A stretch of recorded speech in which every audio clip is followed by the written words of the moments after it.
গরম শুরু মানেই চুলকানি, র্যাশ আর অস্বস্তি। আপনি জানেন কি এই সময় খোসপত্রা বা স্ক্যাবিস এর প্রকোপ কেন এমন বাড়ে? এই ভিডিওতে জানুন কিভাবে ছড়ায় এই রোগ, লক্ষণ কি আর কিভাবে বাঁচবেন। স্ক্যাবিস এক ধরনের সংক্রামক চর্মরোগ। এর পেছনে আছে এক ক্ষুদ্র জীবাণু। এই পরজীবী ত্বকের নিচে ঢুকে ডিম পাড়ে আর শুরু হয় ভয়ঙ্কর চুলকানি। এটি খুব দ্রুত ছড়ায়। একেই বিছানা, তোয়ালে বা পোশাক ব্যবহারের সংক্রমণ হয়।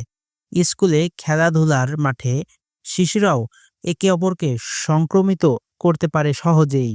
লক্ষণগুলো খুব স্পষ্ট: তীব্র চুলকানি, যা রাতে বেশি হয়; লাল র্যাশ বা ফুসকুড়ি; চামড়ার নিচে সাদা বা কালচে সরু দাগ; ঘা হয়ে যাওয়া।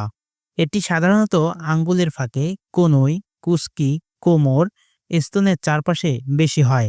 শিশুদের ক্ষেত্রে মুখ, হাত, পায়ে বেশি দেখা যায়। গরমে ঘাম ও আর্দ্রতা বেশি হয়।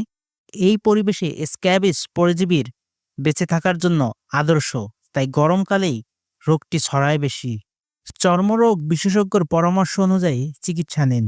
সাধারণত ব্যবহার করা হয় permethrin cream, ivermectin tablet, antihistamine lotion বা ট্যাবলেট চুলকানি কমাতে। ব্যবহৃত জামা কাপড়, তোয়ালে গরম জল দিয়ে ধুয়ে রোদে শুকিয়ে নিন। পরিষ্কার পরিচ্ছন্ন থাকুন। নিজের জিনিস অন্যের সঙ্গে ভাগ করে ব্যবহার করবেন না।